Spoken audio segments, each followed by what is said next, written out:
It's the Worldwide Sports Radio Network.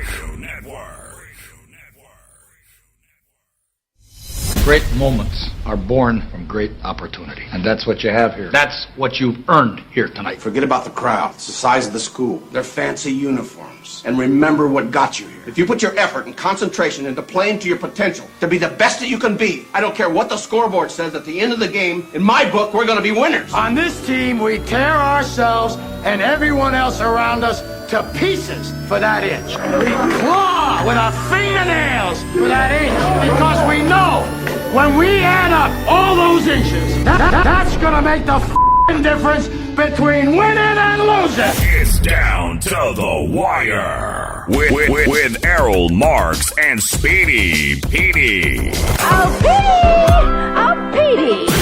On the Worldwide Sports Radio Network. And we are back, ladies and gentlemen. This is Down to the Wire. We are live every single Monday and Tuesday from 6 p.m. to 8 p.m. New York Eastern Time. Remember, you can call us at 631-260-1601. And remember, you can go to our website at www.worldwidesportsradio.com.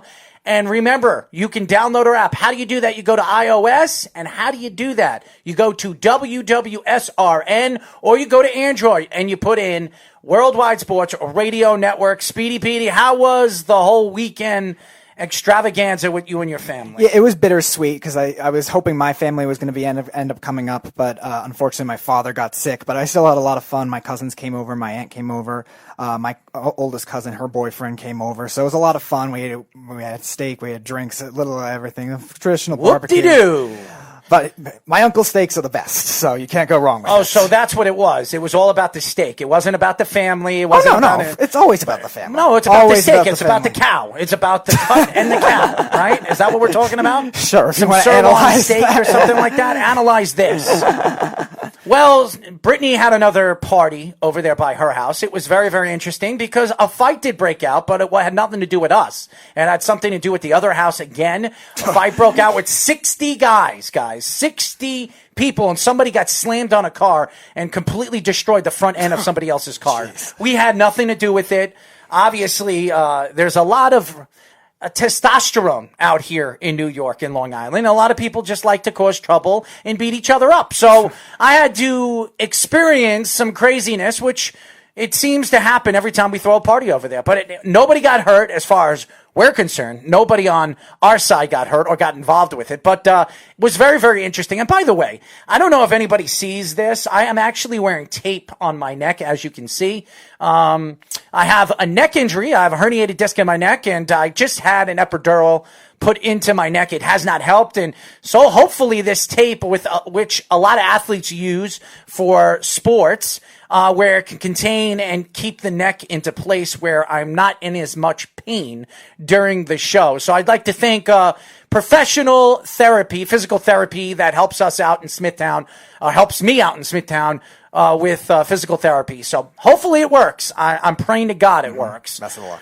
Yeah, best of luck is right. But we have a great show lined up for you guys. I want to thank the big, what's the show called again? I'm sorry, Speedy. The Big Guy Sports. You're the one that should be doing this. You should be promoting The Big Guy Sports. Yeah, the Big Guy Sports radio show out there in New Jersey. I'd like to thank them. I'd like to thank Jim and his clan, his clique of guys that have their show, that play their show every single, now will be on our network practically every single day at 4 o'clock. So I'd like to thank Jim and his fantastic show. Great show. And I actually tuned in when I was at physical therapy. I just want to apologize to everybody. I am very bad with names, and this is why Speedy should be the lead guy giving and thanking everybody. But of course, Speedy's in his own little world. He's in Speedy's world. Anyways, we have a great show lined up for you guys, as we have been talking about. At 6:30, we'll be talking to Yankees Double-A starting pitcher Garrett Whitlock. And at 7:15, we'll be talking to Rider University Broncos? Is that what it Bronx. says? It's Thanks Broncos, for spelling. Thanks for Broncos spelling. without the O, essentially. Well, Bronx head baseball coach Barry Davis. And at 7:30, we're going to have, Mark Kelly join us, where he's going to have his own segment every single Monday called Mark It Up. Anyways, before we get into our callers and our guests, I will say this, and there is a topic right now going on in New York sports. It seems like it's a headline. Le'Veon Bell and Jamal Adams wants out of the New York Jets. Ooh. And there are stories coming out from the New York Jets and the organization that they are not pitching these two players out there in trade talks. But I believe that this story that I've read, that the Jets are looking to stock them both in a trade to add draft picks for the future for the New York Jets and possibly a talented young player from this past year's draft. I'm curious, though, why they Seattle is the team, by the way. You're curious what? I'm curious why they would do that. Why would they? Why wouldn't they right now? First of all, let me speak for a second, and I'll give you the answer. Right now, Le'Veon Bell is making about $13 to $14 million a year. Mm-hmm. Jamal Adams right now is on a rookie contract. They want to get rid of Le'Veon Bell's contract. So what they're going to do is stock Jamal Adams, because both players wanted to play with each other, in a trade where they're going to get a significant amount of draft picks back. I'm talking about possibly 2 first-round draft picks, a third, a fourth, and maybe a player to be announced. So that's what I'm reading right now, and the team that is interested in these two players is the Seattle Seahawks, the same team that traded with the Jets in the draft this year for a third-round draft pick where Seattle moved up and got their pick, and the Jets got their pick, a late third-round draft pick. No, it wasn't Ashton Davis. Oh, it was Zuniga? It wasn't Zuniga either. They traded that pick to the Patriots for the 2 fourth-round draft picks and a 6. Oh, okay. So now you're looking at the Seattle Seahawks, a team that the Jets like to trade with, a team that is looking for a star running back as far as what we're seeing, even though I don't think they need any running game. I don't think they need any running backs, but they could add a running back of the Jets' choice, maybe Penny, in that trade where it would send Penny and a bunch of stock draft picks to the New York Jets for Jamal Adams and Le'Veon Bell. Now, the question I have with that, though, is why would you not try to trade them kind of separately? I feel like the Le'Veon Bell contract, in essence, if you're going to trade Jamal Adams, hinders it on the receiving end's value, which you're not going to get as much back. Because if you trade for Jamal Adams, you're going to have to sign him. So that contract, I feel like, hinders the value of what you could get rather than doing it in 2 separate trades. Again, I don't know what the Jets are trying to do, but obviously there's a thought in their mind that if they're going to trade Jamal Adams, maybe they should move Le'Veon Bell in the trade. Both players want to play with each other. Both players spoke highly of each other before Le'Veon Bell was brought to the team about a year and a half ago. So I do believe that this might be a true story and could happen. It absolutely could happen. The question is, if it does happen, and if the Jets decide to part ways with Jamal Adams and Le'Veon Bell, what are they going to get back in that trade? Now, I do believe they're going to get at least 1 first-round draft pick for Jamal Adams. But now you're stocking Le'Veon Bell, who to me still has a lot of game left. And I think he's 29 years old. He's still in the prime of his career. And you can get a significant haul back for Le'Veon Bell. I don't know if you're going to get a huge amount, but you could get a 2nd or a 3rd round draft pick for Le'Veon Bell and possibly a 5th. So I do believe that these two players are being shopped around. The question is, even though there are stories coming out of the New York Jets organization that they're not moving both players, but Joe Douglas, and I know Joe Douglas, will not tell anybody his plan. And remember, you don't want to relay any plans when you're talking to other organizations and trying to get as much back for these players that you can. Right, especially with these players already saying that they want out. That already diminishes some value as it is, and if they're going to keep nagging and nagging, that's going to diminish the value, and we've seen teams do that already, make that mistake, especially look at the Lions, what they did with Darius Slay, and they didn't even get a 2nd-round pick back for him. I don't know if Le'Veon Bell has come out and said that he wants out, but I could see the Jets, in this trade. By the way, this story is coming out on Pro Sports Daily. Again, this is a rumor right now that the Jets are talking to the Seattle Seahawks on a trade that would send Le'Veon Bell and Jamal Adams in an epic trade, which would send a significant amount of draft stock back to the New York Jets organization and a player to be announced. Now, it could be a running back. It could be Penny. It could be any one of the 3 running backs that they have on the team right now. Le'Veon Bell is an absolute upgrade to the Seattle Seahawks if they can get Le'Veon Bell in this trade. The question is, what are the Jets asking price for these two players? Right. And That's going to be the question that only the Jets can answer. And if this is a true trade evaluation on a thought of talking to Seattle Seahawks, what will the Jets get for both these players? Right. When I was saying Le'Veon Bell didn't want out, I mean, he didn't actually announce He wanted out last year. Right. He wanted it out with the Steelers, and he has that track record. So that's a little worrisome as it is, just maybe the type of player that he is. And from that standpoint, other teams could be afraid of that. Do we have another situation where Le'Veon Bell is going to act like this kind of thing? And maybe that's where it's a little more weary. I definitely think you could get a third no matter what team you're on. I think that's maybe the general market. But I can still see it, like you were saying, a team that's super urgent for a running back to do a second-round pick. I don't know if Seattle is super urgent for a running back because they had one of the best running games in the league last year. Mm-hmm. But a Le'Veon Bell to that team with that offense, and really with Russell Wilson behind the call log right back there behind the line of scrimmage, helping out Le'Veon Bell on the play calls, I think it could only help the Seattle Seahawks on their growth of some of the young players that they have on their offensive line. So I don't know if this is going to happen. I don't know if this trade rumor is absolutely a trade rumor that is definitely going to hit the airwaves. But everything that I have seen so far and what I've read, the Jets are trying to move Le'Veon Bell. If they're moving Jamal Adams, they're going to try to move Le'Veon Bell's contract with that trade.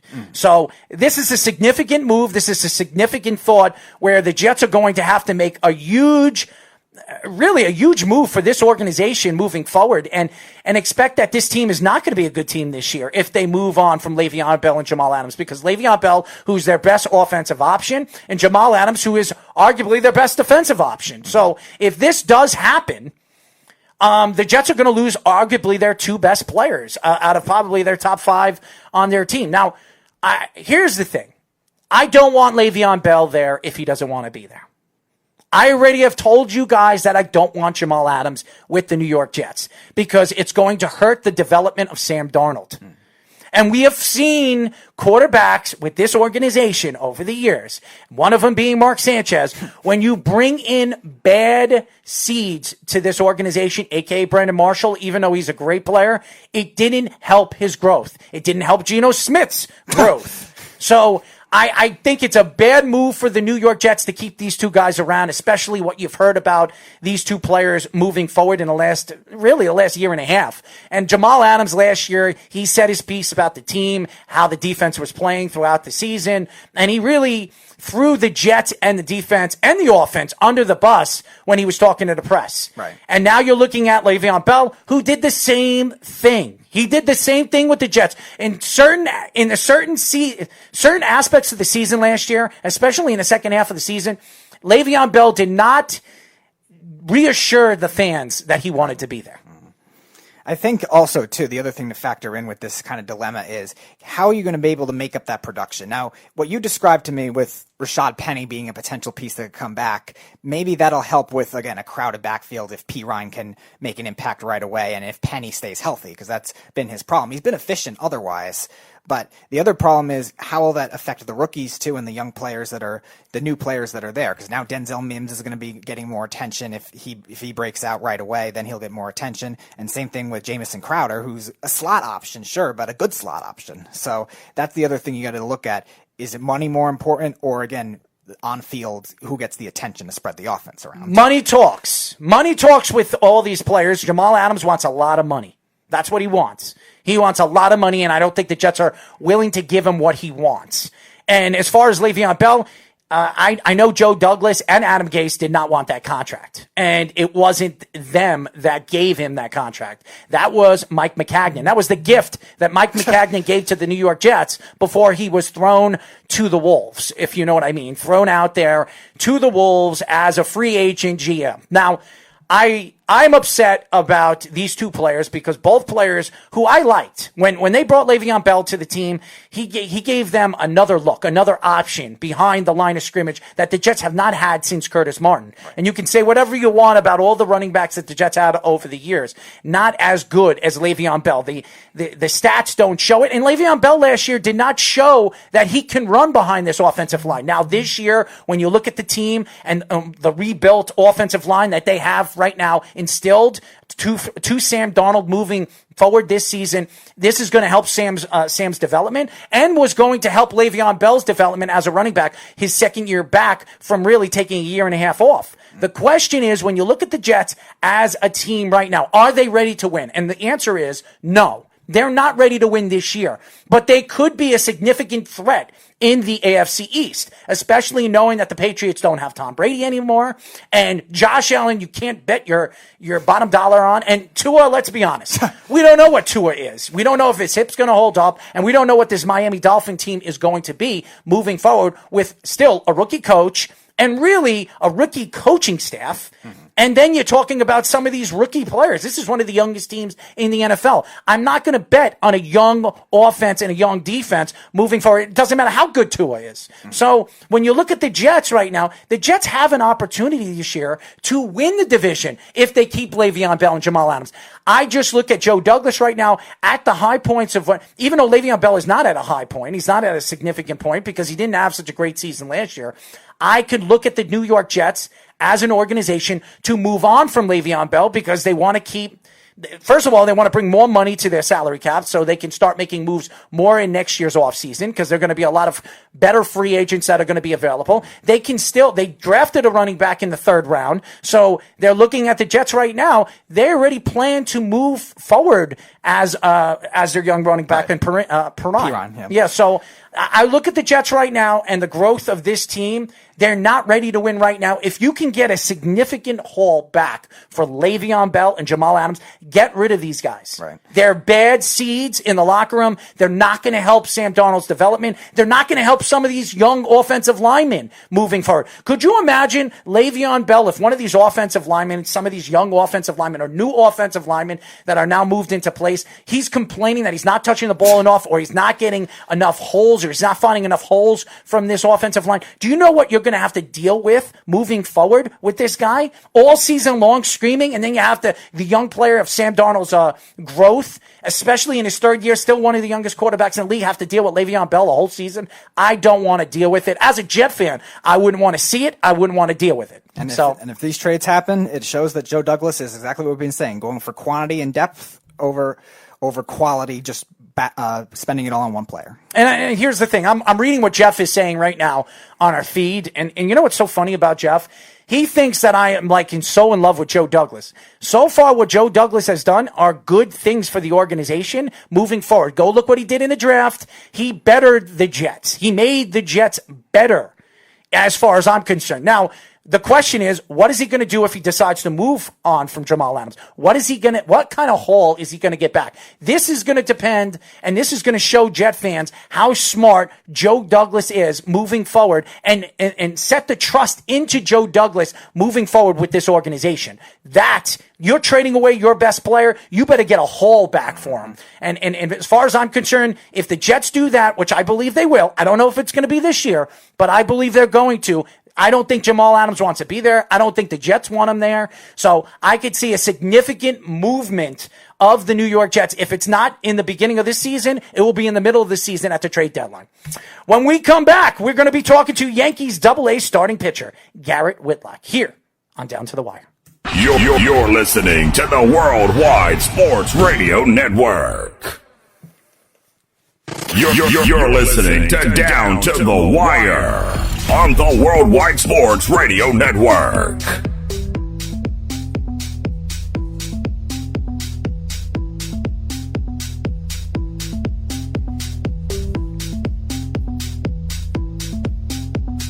Six 631-260-1601 is the number, as you guys know. Remember, you can reach us by going to our website at www.worldwidesportsradio.com. As you know, this is Down to the Wire. We are live every single Monday and Tuesday from 6 p.m. to 8 p.m. New York Eastern Time. As you know, I'm your host, Errol Marks, and my co-host, Speedy Petey, and we have our first guest of the show. I'm a Yankee fan, ladies and gentlemen. As everybody knows, I like to keep it a secret on this show because everybody thinks I'm biased when I argue back and forth about the New York Yankees and their organization. But we have a prospect of the New York Yankees organization. We are now talking to Yankees Double-A starting pitcher Garrett Whitlock. What's going on, Garrett? Hey, guys. How you doing? We are good, my friend. How are you and your family doing right now with this pandemic? Hey, we're doing good. We're staying healthy and, just trying to keep your head down.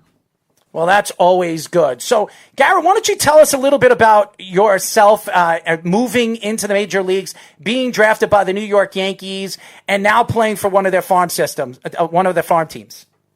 Well, it was great. I went to college here in Birmingham, Alabama at the University of Alabama, Birmingham, and I was drafted as a sophomore in 2017.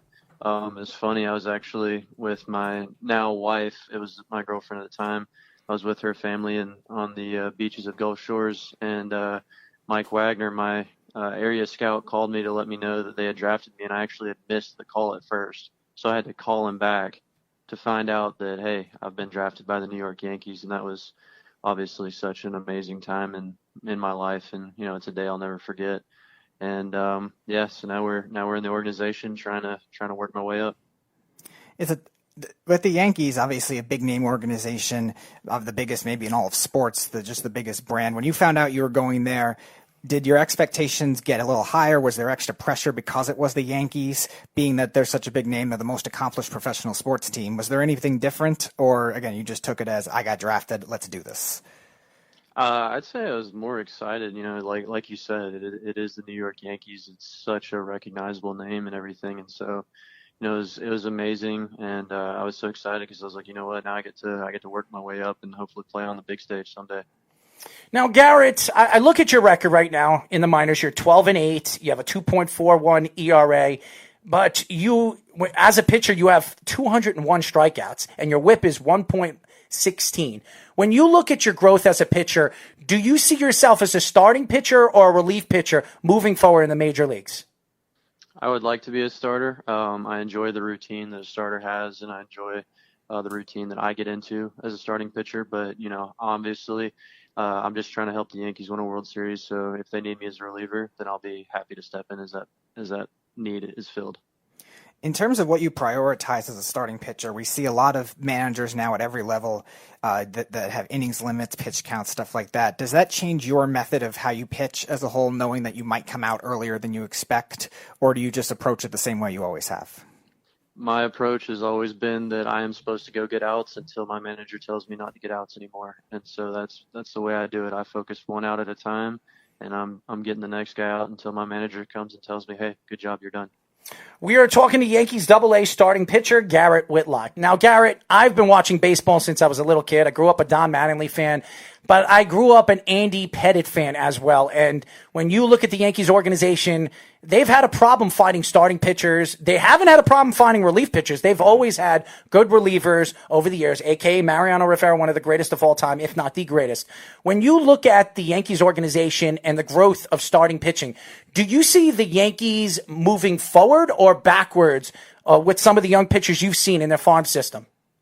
I see them definitely moving forward. I mean, you look at the guys that we've traded for or just brought up through the system, and like Mike King is the best example that I can think of. I mean, this is me speaking out of knowledge, but I mean, we get him from the Marlins, and I mean, shoot, he turns into an absolute stud. And so, I love the direction we're looking, and everybody's looking really promising. Talk about the actual team as a whole, your Double-A team. A lot of good prospects on there. The Yankees farm system has been very rich for a while.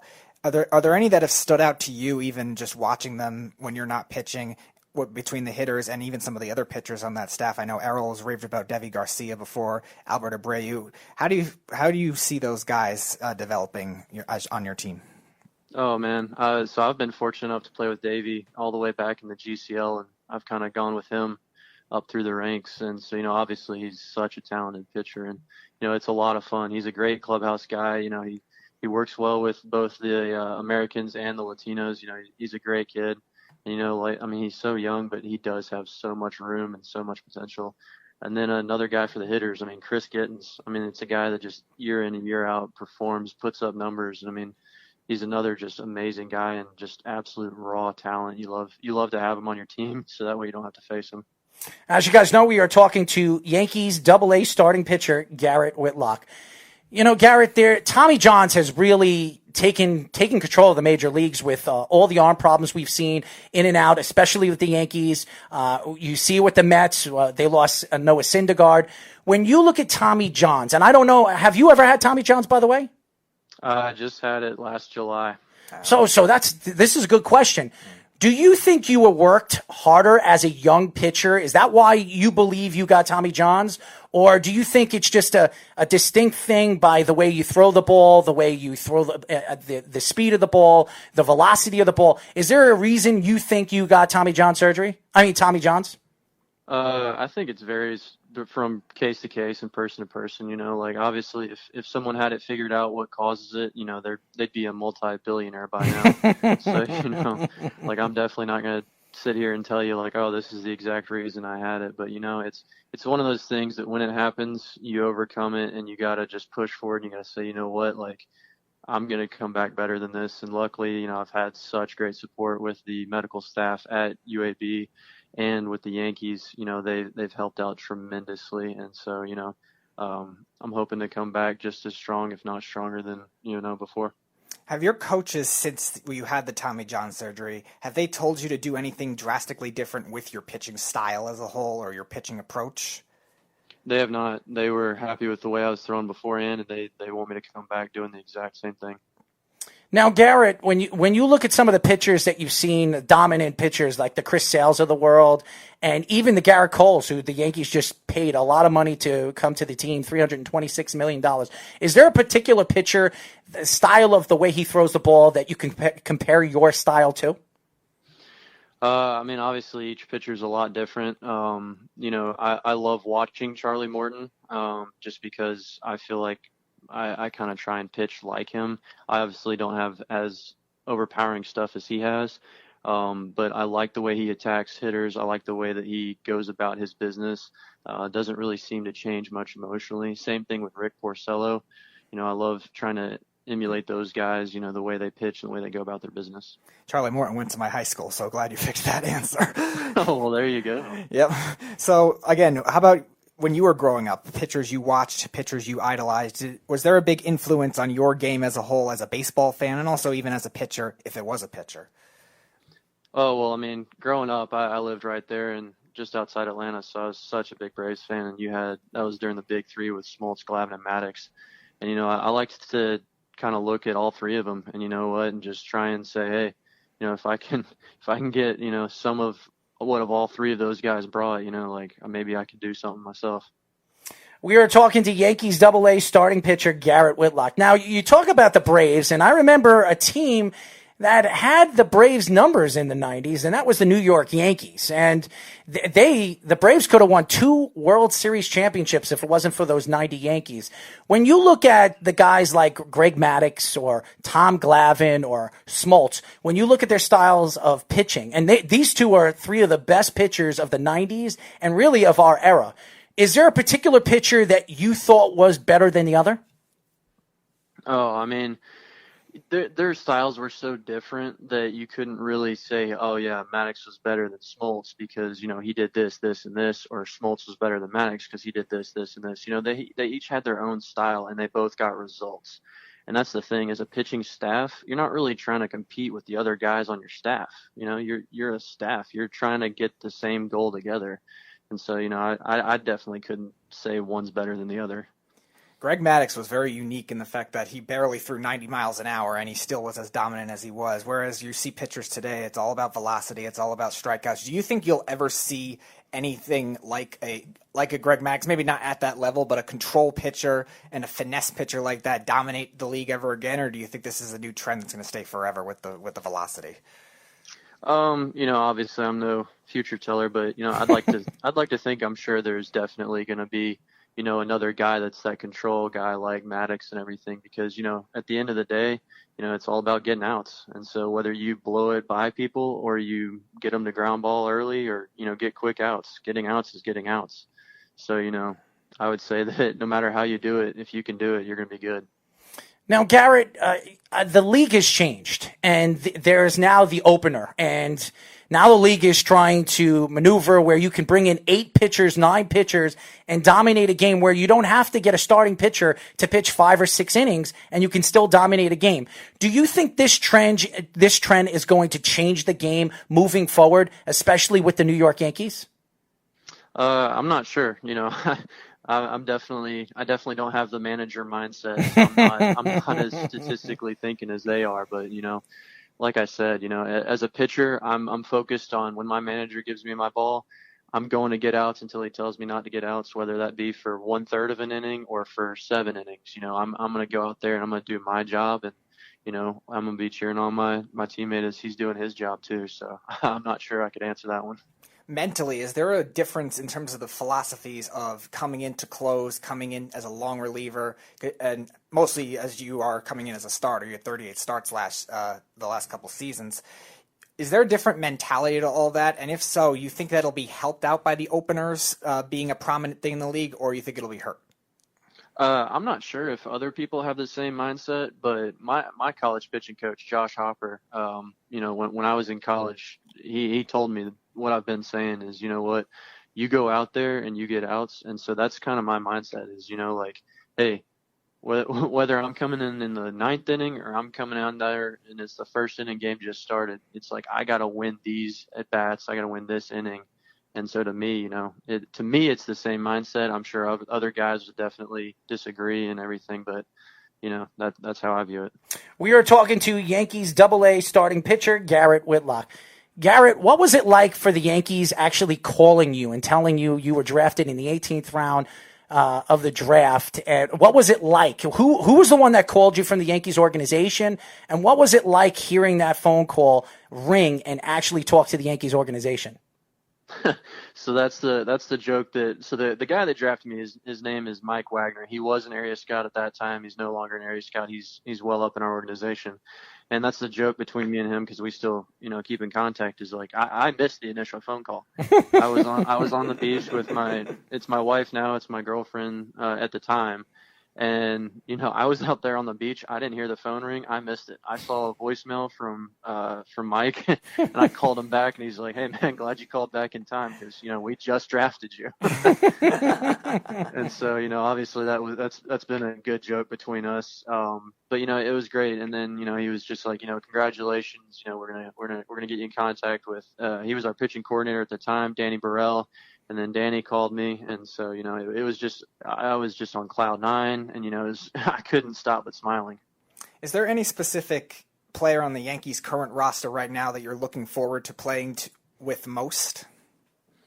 Ooh, I mean that's such a hard question. I was fortunate enough to when we were in spring training beforehand watch Jay Happ do a lot of his lives and a lot of sides and everything, and I really appreciated how he kind of let me do it and how he talked with me through like what he was thinking and like how he was adjusting his pitches and everything. And so, I would say him because, he really like this past spring training, guided me and helped me a lot. And it was, I was really thankful that he took the time to, help a guy that's sitting in the minor leagues that's, not his teammate right now.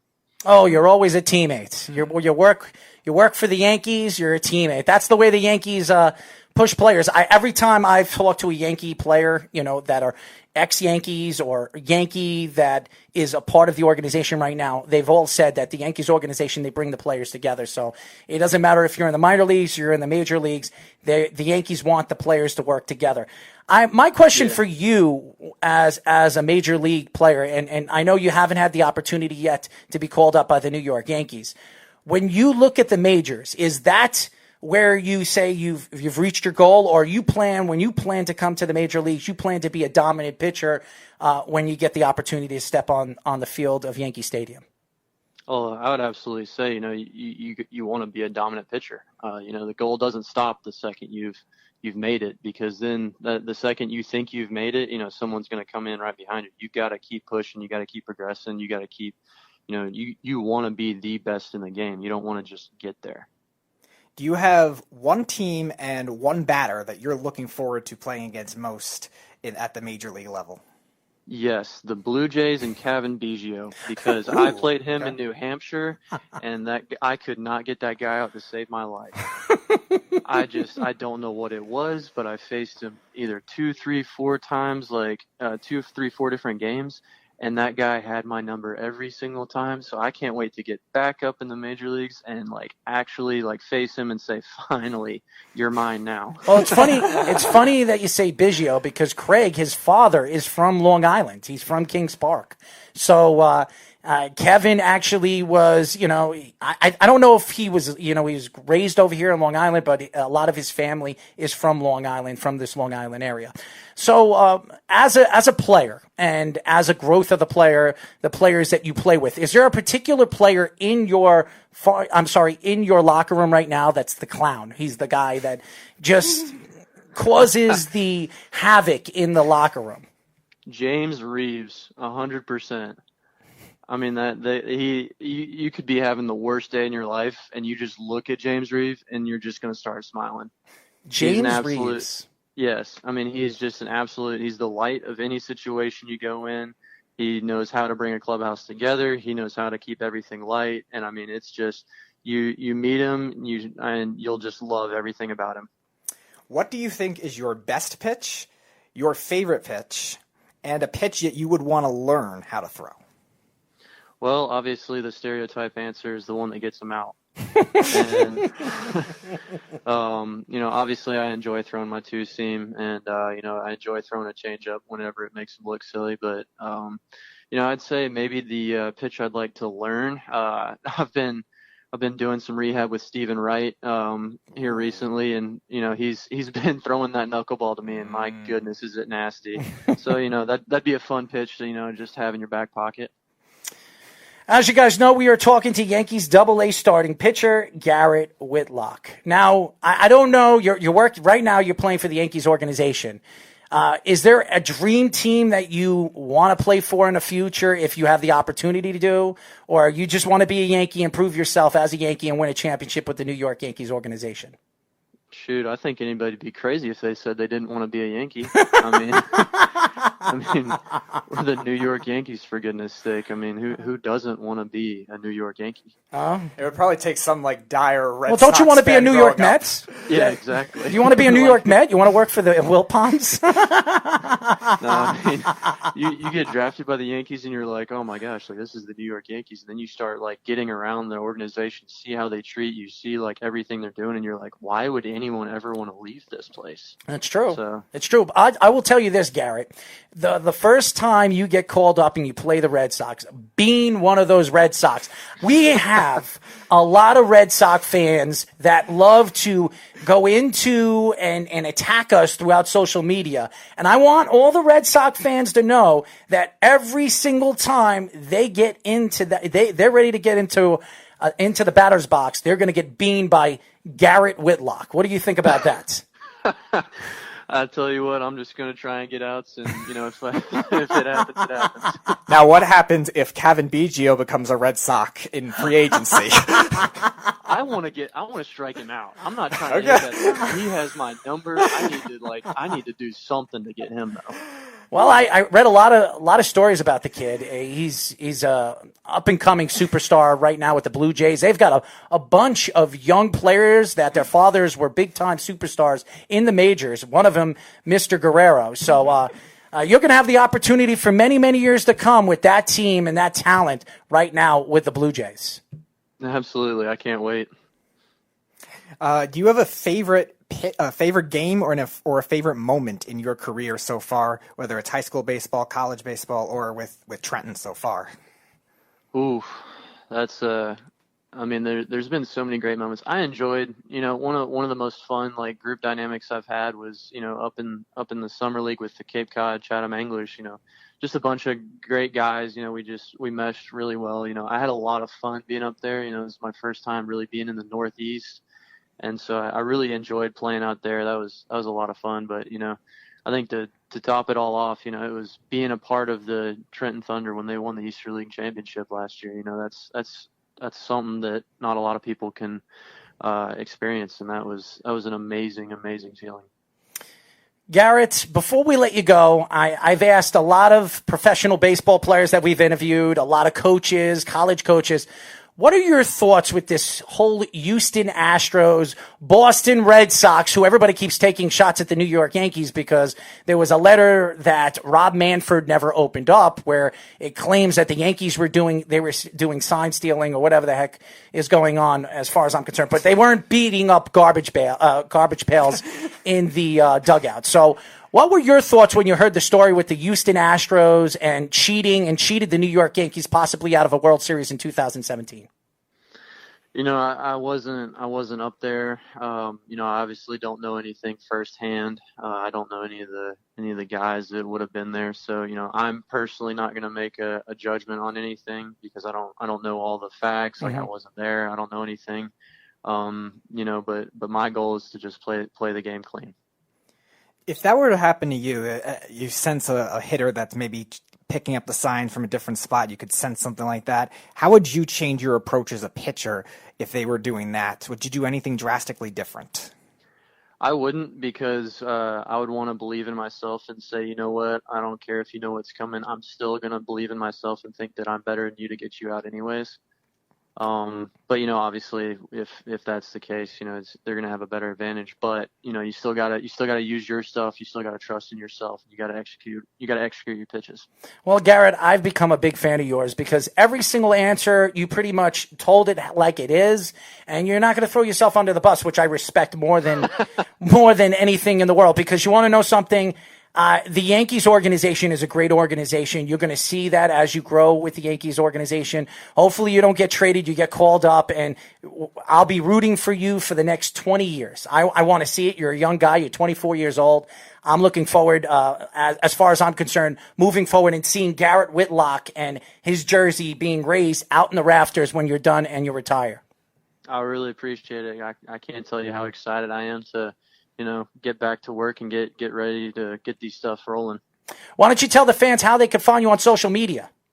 I only have an Instagram. It's gwit17, but that's all I've got. Well, I will tell you this. Jillian and Ricky, our social media managers, reached out to you, and I want to give a shout out to them. I want you to give them a shout out because they're the ones that are persistent, and they loved you. They loved you to say, we got Garrett Whitlock, and they were vouching for you. So why don't you give them a shout out? Yeah, I appreciate you guys for doing that. It was really neat seeing like, holy cow, like a radio show wants to talk to me. That's something pretty darn cool. So I was like, that's awesome. So I appreciate the reach out. Well, I'll tell you this. We want to keep in touch with you, and when there is a season, if there is a season, as far as Double-A is concerned or Triple-A, whenever you get wherever you're going to be playing in the next couple of months or years, we would love to get you on and talk a little baseball with you. Absolutely. I'd love it. All right, Garrett, thank you for joining us. Thank you, guys. Garrett Whitlock, ladies and gentlemen, the Yankees farm system starting pitcher, Double-A starting pitcher, and he's got a lot of confidence. He didn't throw himself under the bus, which I love. I love that. He didn't do that, even though I was trying to get it out of him. And I know you want Jeff, the rivalry with the Red Sox to start immediately. I just want Jeff to shut up on social media. It's so annoying. I just want to smack him silly, especially if I've seen him in person. He's just annoying. Anyways, when we come back, more into some baseball conversation here on Down to the Wire. You're listening to the Worldwide Sports Radio Network. You're listening to Down to the Wire on the Worldwide Sports Radio Network.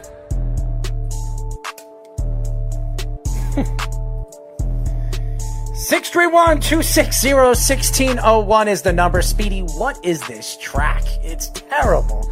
There's no hipness to this track. Nothing. Slow and boring. Kind of like you. I like to think I'm not completely slow. Depends on what element of my physique it is. Physique? Or just boring. How's that sound? As you guys know, you can call us again at 631-260-1601. Remember, you can go to our website at www.worldwidesportsradio.com. And remember, ladies and gentlemen, Speedy Petey is going to dress up like a woman in the near future on this show. He's going to be wearing a muumuu and a wig. Yes, He is going to be I did sitting not here. lose any bet yet. Well, he's going to be sitting over here, and we're going to get him to dress up like a woman. It's going to be really, really funny, so stay tuned for that. It's going to definitely, be eye-appealing for all the fans out there. What do you think, Speedy? You're really doing this now? Can we save this Absolutely. I think it'd be really, really funny. I didn't lose any bets. But I think it was really, really funny a couple of years ago. You dressed up. You were wearing a red wig. You guys had a and lot of muumuu. fun with that. Yes, it was really, really funny. I thought it really was very, what's the word? Unique, but okay. No, not unique. And humiliating for me. Yeah, that's the better word. Humiliating. But anyways, as you guys know, this is Down to the Wire. We are live every single Monday and Tuesday from 6 p.m. to 8 p.m. New York Eastern Time. Speedy, you wanted to get into this topic last week, so why don't we get into this topic now? All right, so this topic is, if you were to create a rule that has never existed in each of the four major professional sports, what would it be and why? All right, so let's go through each sport, all four sports. We're going to just talk about four. We're not going to go into golf or tennis. We're going to go through and not soccer, even though it's a major sport. Mm-hmm. The four sports we're going to get into is hockey, basketball, baseball, and football. Okay? You'll go first. All right. So I'm going to start with hockey because this is actually my most unique one that I thought of. I found it interesting with the face-offs where they end up going, and I feel like some of the face-off rules are very unfair. So I would always want the hockey face-off system to be more like the soccer free kick system where they have the spray, they paint it in the certain spot where you kick the ball, where it goes out of play. If there's a penalty, like a delay a game kind of thing, the face-off can go there. Offsides that are from far away, it's kind of weird. So I actually would want to have it more informal like that. Hockey's a very informal game as it is. I think they could continue with this rule. I think offsides, getting rid of offsides, it'll open up the game astronomically. And you're talking about everybody wants to make the game faster, more goals, more speed. How many times did we see a breakaway because the guy wasn't onside where you're calling it back? I think it'll be more fun. It'll be more interesting to see. And how are the defensemen going to tail behind now? Not move up on the power play, not move up when it comes to forcing and pressing at the end of the game when you're trying to score goals. I think it'd be more interesting taking away offsides. They took away 2-line passes. I think it'd be more interesting doing that with offsides, taking that away. Uh-huh. All right, so for football, for me, I'm going to do something more in a playbook type thing. I would always wanted to see in terms of different types of motion. There's certain motion that is banned. Obviously, you can't have two guys in motion, but there's also motion that is banned in terms of shifts, in terms of illegal shifts, and I just think they should lighten up on that a lot more. You're talking about football? Yeah, I think motion offenses are really a trend now in the NFL. You're seeing it with a lot of these mobile quarterbacks, these coaches that have three guys in bunch formations, running back, stuff like that. I always wanted to see more creative type motion. You could see the receiver reverse. You could see just a regular running, but you don't really see much else because it's illegal. And I want to see them expand more as a result because I think there'd be very creative plays. I've been saying this over and over again when it comes to football. It's taking away special teams. Mm-hmm. First of all, I will say this. They say about punt returns and kick returns, there are more head injuries through kick returns and punt returns. Now they're trying to get rid of onside kicks, and they're trying to find ways to maneuver rules. If you get rid of special teams, you can enforce and pay the players that you don't want to lose to free agency. And that to me is a big, important aspect of the game of football. Now, if you draft right, you're going to have a good team forever. If you don't draft right, you're going to be a bad team forever. I think when you look at football and the game of football, I just think special teams, even though it's a big part of the game, if you take that function out of the game, it will open up the game a little bit more. It will take away those head trauma, those head injuries, the CTE that we've been talking about over and over again, and it will put more money into the bigger players' pockets. So that's what I would do. I would take away special teams. All right, so I'm going to go to baseball now. Now, this is an interesting one because we've always seen star players in every level of baseball. I would have it, I don't know if this has ever been a big thing, I would have it where you can only intentionally walk a guy 2 times in a game. Limit it to that, even in an extra inning game. So make it more urgent that you have to face the guys. We see all these star players intentionally walked all the time, especially now that you don't have to throw all the 4 pitches that you normally had to. I think that would make it interesting, make it more daring to actually face the guy and make you earn it as a pitcher to be able to get the guy out rather than just, again, letting him have a free pass. I think if the game went to 12 innings or further, I think they should have a home run derby. I think that I think that one of each team picks their top power hitter to go up there 10 pitches, 10 throws, and whoever hits more home runs wins the game. To me, when you look at these innings that they're going through 16, 17, 18 innings, they're trying to condense the game where it's not going 4 or 5 hours. Some of these games are going too long, and it's hurting players as far as muscles or pulling muscles or pulling cramps, cramping or whatever, any of that, dehydrating. I think that if it goes past 12 innings, I think Major League Baseball should allow each team to pick the best power hitter of each team, and they would get 10 pitches, and whoever hits more home runs wins the game. That's my opinion. That's my opinion. All right, so the last one for me is for basketball, and I think it's hinting in this direction with basketball. We've heard this a lot. Will there be a 4-point line? I think I've always been in favor of it. I always loved the idea. We're seeing all these deep range 3-point shooters now, and the game is going to continue to trend that way because of the analytics. So why not make it even more beneficial for them to earn it? And also, again, it changes strategy, mindset, fouling at the end of the game. You could be safe with a 4-point lead. Now you might not be, kind of thing. And I think it would make the game very interesting, and also would make player development very interesting when judging big men that could shoot threes, or again, the guard play that could shoot maybe those 4-point shots, guys that have deep range. I think it would be very interesting twist to the game too. And then you could end up having some kind of 5-point play or something crazy. Basketball, I just don't know. I mean, you're looking at the rules and you're trying to change the rules when it comes to basketball. It's 5-on-5. I think there should be a power play when it comes to basketball. And if it's a flagrant foul, they have to sit out for 2 or 3 minutes or something like that, where it's a 5-on-4. And that gives the team that didn't get the flagrant or the technical foul, instead of throwing the guys out of the game, which it affects the game and maybe hurts the game moving forward, especially if you lose a player in a playoff game of LeBron James magnitude or somebody of that, or Chris Paul magnitude. You don't want to lose those players. So what I would do is, if they get a technical foul, if they get the first technical foul, that's a 2-minute penalty. If they get a second technical foul, that's a 5-minute penalty. And if they get a third, they're thrown out of the game. Wow. That's what I think. And I think that will open up the game, and that'll keep players from opening their mouths and getting themselves in trouble in the middle of a game. I think that would be very, very interesting. That would be interesting too, because you never really see that kind of mismatch. You always look at mismatches, all right, small lineup versus big lineup, stuff like that. How much they would benefit in a lot of fast break scenarios too. And I think it would help the pace of play too, because everyone loves the fast game. I just think that when you look at basketball, you're trying to find something to make the game more interesting to watch. A lot of people aren't basketball fans in the regular season. They want to watch playoff basketball because you already know who's going to win the game. But if you implement like a technical foul where you're going to give a power play to a team, that could give the team that is not as talented against the better team an opportunity to win the game or give themselves a chance to win. Go on a big run that they probably wouldn't have gotten anyway if there is that much of a talent disadvantage. All right, so we're going to get Jeff on the phone. So we're going to put Jeff on the phone because I'm sure he's got his stupidity and crap that he's going to add to the conversation. What's up, Jeff? How are you, Errol? I'm good, man. Are you going to add something good to this conversation, or are you going to add something stupid?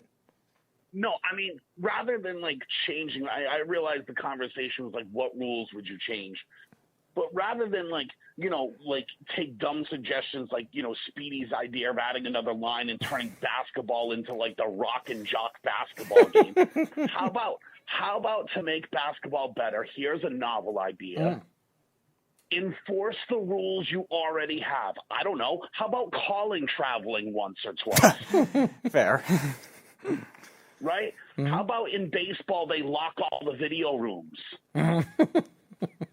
Isn't that, it's already a rule, right? It's already a rule, no video, right? How about just locking the video rooms? That would prevent the Astros from cheating, certainly the Yankees, right? How about just enforcing the rules that you have? No, I agree with you. Again, we're just trying to figure out rules that would make the game a little bit more fun to watch. But you're absolutely right. Maybe they should enforce the rules that they already have implemented into games. Maybe you're right. I don't know. Maybe the NFL could call pass interference when it's correct. I'm sure the Saints would be happy with that. CJ Desimone says, I'd take away the garbage cans and the Apple Watches from the Red Sox. The Red Sox caught with garbage cans, though? Yeah, but see, again, the Apple Watch thing, that happened with the Red Sox. But in that same game, the Yankees got caught in the bullpen with iPads. That's not allowed either. No, you're absolutely right. Right? Like, right. So take away the video element. Like, if you make people stay in the dugout, no more going into the back to take batting practice. Make them play like the Little Leaguers at the Little League World Series. You're in the dugout until the game's over. If you got to go take a piss, well, then that's fine. But otherwise, none of this batting practice mid-game or I'm going to go look at a video screen. None of that. Make them play straight up. Those are already rules that they could have enforced to keep the integrity of the game. You don't like the home run derby after the 12th inning? No, it's dumb. I thought it would be interesting, man. That would be fun to watch. I like your NBA one, though. That was actually interesting. The dumbest one is Speedy's with the 4-point line, right? Because then So you're not in favor of the 4-point line? Is it 5 beyond half court? Is it 10 if you shoot it from the other side of the court? Like, where do you stop? Jeff, it's not a pinball machine. But that's why I said it becomes like Rock and Jock, right? Oh, if you shoot it on this spot, it's 7 points. Like, no, dude. I don't think it would be that expansive. I think it'd be very interesting if the NBA implemented some kind of power play. I really do. I think it'd make the game more interesting to watch. I really do. But again, you're absolutely right. They should follow their own rules and obey by their own rules. But the problem with the NBA, the NHL, the MLB, they're always trying to find ways to hide the rules because they're not followed by some of these coaches, these managers, or some of the players. The only thing that I would change, and I mean this honestly, and I get that you're going to like bash me for this. The only thing that I would change about any of these sports, honestly, is I would make the pads in the NFL, the helmet, the pads and everything, thinner and less protective, right? Because the better the equipment has gotten, the more fearless these guys are. If you went back to and I'm not suggesting that they should, but if you went back to leather helmets, they weren't just recklessly doing headshots because you would get hurt too. No, you're absolutely right. And Josh is saying right now Mets would win every single time if Errol's rule was implemented into the game. Just put Alonso up. Josh, I love your optimism, but have you seen the Mets bullpen? That's after the 12th inning. Now, they have to make it to the 12th inning for order to have that. Right, but will this home run derby be like a shootout in hockey? You know, one guy gets 5 swings, and if he hits 5 home runs, well, then you got to put a next guy up. So No. Alonso every time wouldn't work. No. My thought is after 12 innings, you pick one player, one power hitter. You get 10 pitches. You get 10 throws. Whoever hits more home runs wins the game. It ends the game. To me, that's more interesting. It's like a shootout. Yeah. And instead of it going all the way to 15, 16 innings where you're just overwhelmed, let the fans see something that they haven't seen before. I think it would be very interesting. Obviously, they changed it in the playoffs too, like hockey. Yeah, of course. I mean, obviously, in the playoffs, it's completely different. You can't depend on home runs. Right. You know, and Speedy's rule for baseball, you can only intentionally walk someone twice.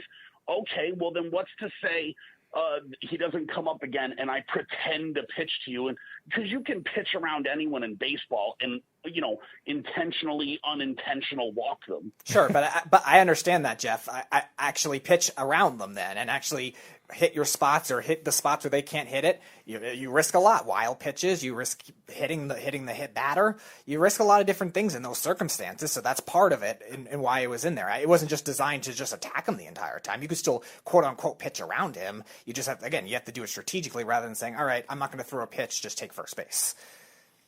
I mean, but they already do that, though. So, I mean, and let's be honest here, because, listen, I'm a Red Sox fan. Mm-hmm. The Red Sox-Yankees games are just atrocious to watch for the length of the average baseball game is 2.5 hours. The average Red Sox-Yankees game is like 3:45.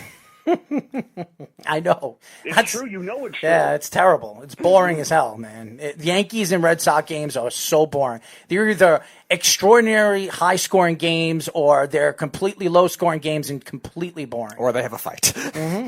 Or something like that. The game starts at 7 o'clock at night and doesn't get over till 1 in the morning. It's crazy. It really is. Yeah, it's bananas. I love that. More fighting in hockey. I love that saying when he says it's bananas. I definitely got to get that. We got to cut that out, and I got to use that on my drop. Jeff, you haven't used Banana Land in a while. Banana Land was his favorite for a while. He hasn't used that in a while. But it is, though. Like, dude, they already have the rules to make each sport better. Mm-hmm. They just need, you want to make golf better? How about, I don't know, enforce the slow play rule? You'll make everyone speed up.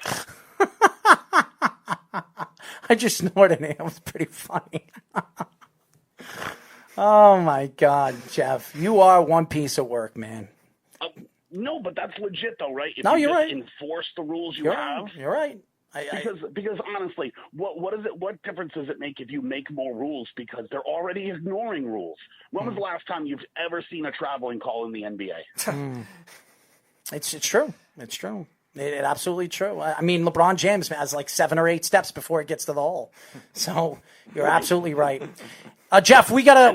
Breathes on him. He runs at the referee and cries. That's right. Jeff, we got to go to break because we're gonna have our second guest on the phone. Terrific. Always fun listening to you guys. I'm a little disappointed you didn't ask Garrett if he got Michael Pineda's hand down Pine Guitar. I didn't want to ask him that. He probably fell over off his chair in the interview. So I don't even know if he knows who Michael Pineda is. I mean, maybe he doesn't. I don't know. When do they start teaching the cheating in the Yankees organization, though? That's what I really want to know. All right, they already Jeff. Started in Double-A? All right, Jeff. Thank you very much. Thank you for calling. Jeff from Tampa, ladies and gentlemen. Next, we're going to be talking to Rider University Bronx head baseball coach Barry Davis here on Down to the Wire. It's the Worldwide Sports Radio Network. You're listening to Down to the Wire on the Worldwide Sports Radio Network.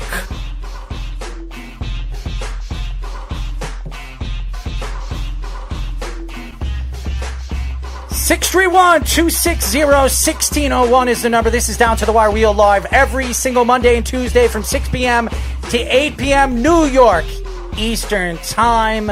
As you guys know, follow us by going to our website at www.worldwidesportsradio.com. Follow us on our app, guys. If you don't have it, Android, iOS, Worldwide Sports Radio Network on the Android, on the iOS app. It's WWSRN.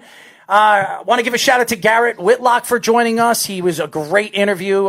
If you don't know who he is, we were talking to him. He was the Yankees Double-A starting pitcher right now from their farm system.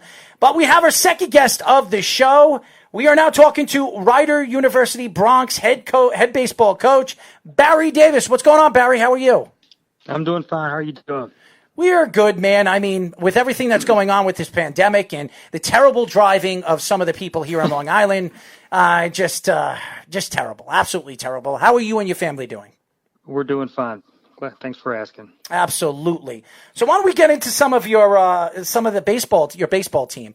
How going into this season, and obviously with everything that's happened with the COVID-19, what were your thoughts of your team this season before the season was canceled? Well, before the season started, I thought we'd be real competitive. I thought we had we had 2 very good starting pitchers that I thought would be, very productive and would give us, solid innings every time out, be consistent, 2 left-handed pitchers. And that was one of the things. And we had a little bit of experience, but we had a good mix of young guys as well. I was confident. I thought, the last couple of years before this particular season have not been very good. So we felt like we turned the corner. We had a great recruiting class, and we developed a little bit better, for the couple of years that we struggled. Felt good about it. And then when the season started, we opened up with a sweep down in Charleston Southern, which was a good confidence builder. Played well at East Tennessee State. Played well at James Madison. Played well at Delaware. Did not win a game. Lost 3 games by 4 runs. So we felt really good about where we were. And then the pandemic hit, and I mean it came sudden and it came quick, and it ended. It went from basically thinking that we're gonna be quarantined maybe for 2 weeks and then get back at it to nothing. Talk about when in your managerial career, the 2 NCAA tournament appearances you guys had, 2008 and 2010. Talk about those experiences, what they were like for your team. Well, the first year we in 08, we were not playing well at the end of the year, and it was kind of an odd season. We played really well in the middle, and then down the stretch, I think we had lost 9 of our last 11, and we kind of snuck in the back door, got in the tournament as the 4th seed. And then for 3 days, we played about as well as you can play. We got, starting pitching, clutch hitting. I think that particular weekend, one of the stats I know, we sacrifice bunts are not big, but that particular weekend we bunted 11 times, sacrificed. We were 11 for 11, and we put our guys in position to score, and we got some hits and won the tournament, which was exciting. They had never won the MAC conference tournament ever, and so that was exciting, and got a chance to go out to California, Cal State Fullerton, and play with Fullerton, UCLA, and Virginia. So that was exciting. 2010 was basically same type of team, same kind of team, just a couple years older, a lot of the same guys. And we got hot about game 39 or 40. I think we won. I can't remember exactly. It was like we won 21 of our last 23. Or something to that effect, and I wouldn't say we breezed through the tournament, but we didn't lose. We were real competitive. We had a little bit of everything. Solid club. That team was probably a little better than the 08 team, and then we draw a bid to go play Texas in the first round. Texas, Louisiana Lafayette, and Rice, and great experiences for our guys and me as well. And we haven't been back in a while. We've had good teams since then, and we just haven't been able to get the clutch hit or make the clutch pitch or, have a little luck on our side. So those were 2 great experiences. We are talking to Rider University Bronx head baseball coach Barry Davis. Now, Barry, we've asked a lot of coaches this same question. When you go into a household and you're trying to recruit a player, and you're trying to recruit a player through his family, his parents, and you're telling him how good the school is, how good the baseball program is, how do you go upon doing that and selling your school and your program? Well, I mean, every recruiting class is a little different, and our philosophies have varied from year to year. I thought when I first got there, we were turning the roster over. So every kid that we were recruiting, we were almost saying, you're going to get a chance to play right away. And then we, like through those 2 years we just talked about, then we started to kind of fill backup guys, and it kind of backfired on us a little bit. The last couple of years, we recruited some junior college players. But what we would tell them, would be, and the best way for us is to say, look, you're going to get an opportunity to compete. You're going to get an opportunity to play. We try to obviously recruit the right guy. And if he's the right guy, he's usually in there his freshman year, maybe no later than his sophomore year. If we recruit a guy and he's not on the field as a position player by the time he's a junior, we've probably made a mistake. And of course, it's the type of kid we get. If he's a high character kid, he'll battle and get himself on the field somehow. But for the most part, our philosophy is to go in and get guys that are going to help us right away. Pitching is a little different because you need more than 9 or 10 pitchers. We got 17 on our roster right now. Arm injuries, can occur, quite often now. So we try to, build some depth there. But for the most part, getting an opportunity to play, and we sell riders academics. Got a good academic school. We got a good business program. Most of our guys major in business. We've added some new majors that are more more mainstream. That people are interested in. So it's been an evolution. From when I first got there till now, we kind of made a full circle. So we feel like we're on the right track, and the things that we accomplished in 08 and 10, I think there's some real possibilities here in the future. In terms of you being not a Power 5 school, is there a different strategy managerially for you? Something unique, something really out there that you guys do if you were faced off with an opponent of a Power 5 conference, or like you were saying, a Rice or a Cal State Fullerton that's a big baseball school, even not a Power 5 team. Do you do anything Right. different as a result of playing those guys, or is it just still your game plan? Well, we've played those types of schools fairly consistently in my career at Ryder. Those tournament games, we were very confident going into the tournament. Of course, that's a different level. When you get to that the Cal State Fullerton, I think, was 5th in the country. Texas was number 2 in the country. And we go in there, and they need to win those games. They're playing at their A level, and they're very difficult. So our biggest thing is just going in and trying to do what we do well, and try to stay with them, maintain, be confident, attack the zone as pitchers. Just do the things that got you there. Now during the regular season, sometimes it's a little different. So we'll give you an example. We went to South Carolina in 2013 with a really good team. Really playing well at the time, really confident. We had good starting pitching. We had, some matchup bullpen guys. We had some experience. And we go down and play the 6th-ranked team that had just played the national championship 3 straight years, winning it twice. And for one weekend, we looked like we belonged. Now, that may have been because they played down to us. It wasn't a tournament-type situation, just a normal weekend. But we went in there confident, and we don't really have anything to lose. So we can play relaxed. We can, do the things that we want to do. We just try to play. I probably do less coaching in those situations, and I try to let the guys relax and enjoy the atmosphere, because when we played at Georgia and South Carolina, you got nice crowds, great stadiums, great facilities. You just enjoy being there. And I think that's an advantage for us, provided, that we have some talent, and we've had some at times, could go out and compete on the mound, because if you can't compete on the mound, you're not going to have a chance against those types of guys. That's for sure. So if you don't have pitching, or you still don't have good starting pitching that can get you through 6 or 7, you're going to have trouble against those types of teams. They're just deep, and they're good 1 through 9 in the order. And they got guys on the bench that are probably more athletic, more talented than your guys.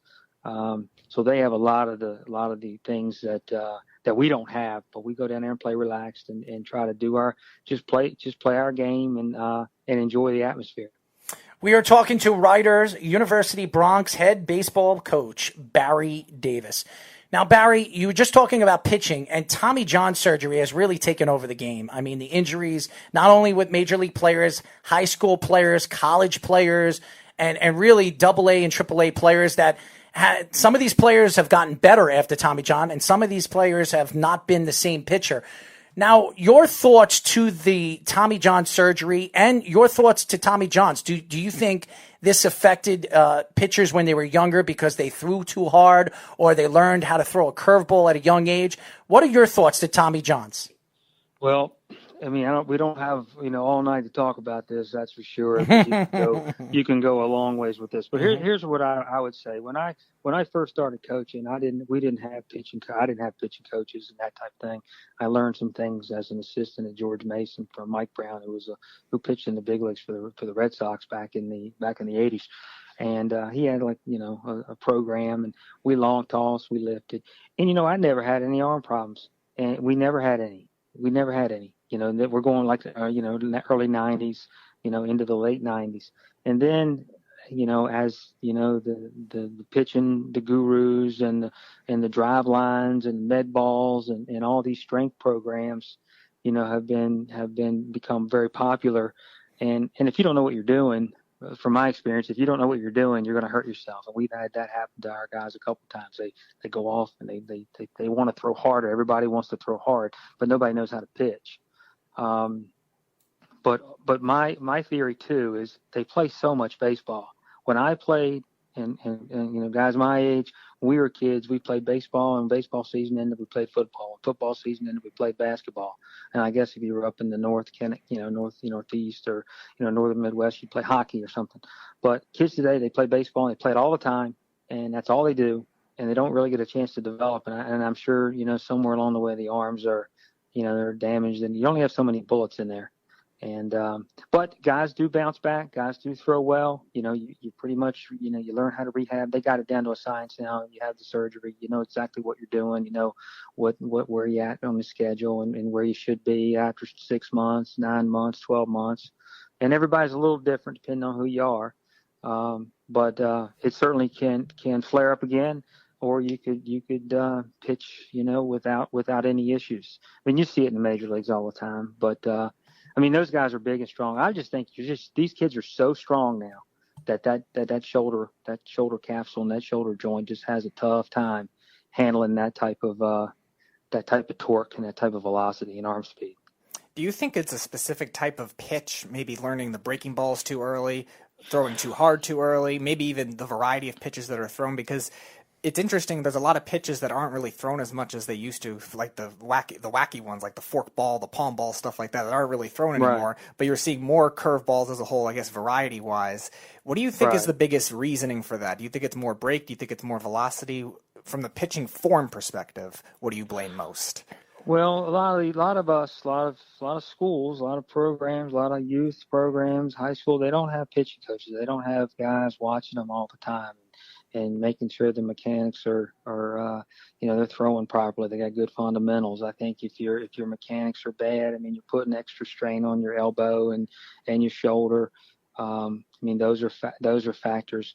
I mean, it's a little bit above my pay grade in terms of knowing, the physiological aspects of it. I do know, a certain amount of pitches, we try to keep an eye on them. We try to condition them, with bands and light weights and that type of thing. And then the off-season program's a little bit more designed for strength. But the curveball, the slider, I mean, as a young, not developing, that could certainly have a play, and that could be a factor. I mean, certain kids don't have arm issues, and it's everybody's built differently, and but I would say at an early age, throwing breaking balls and because it certainly works against the natural movement of the arm, that's going to play some type of role in a potential injury down the road. We are talking to Rider's University Bronx head baseball coach Barry Davis. And by the way, you can check out his website by going to barrydavis.co. Again, it's Barry, Barry, Davis, Davis.co. So, guys, definitely check out his website. Barry, I want to get into the MLB, and there's so much going around with Rob Manfred and the way he's running this league right now. When he was voted in, a lot of people thought he was going to be a great ambassador of the MLB, and really ever since he's come in, he didn't know about the whole Houston Astros situation, Boston Red Sox. Now you're hearing stuff with the New York Yankees. I mean, you're hearing all these different stories. What were your thoughts with this whole Houston Astros thing for the last 3 years? I've asked a lot of coaches. They've had their own thoughts to it. Do you think that Rob Manfred laid down the law on the Houston Astros, or you think he really took a step back on the Houston Astros? I think, and again, I'm not an expert at the collective bargaining agreement. I think the fine and the fine that he levied was the maximum he could levy within that agreement. I think one of the things that could have been, that you could argue it, is that they could have basically taken the championship away from them. I think that's the one thing that would really send a major message, because I'll be honest with you, I'll tell you this quick small story. It does matter when you know what's coming.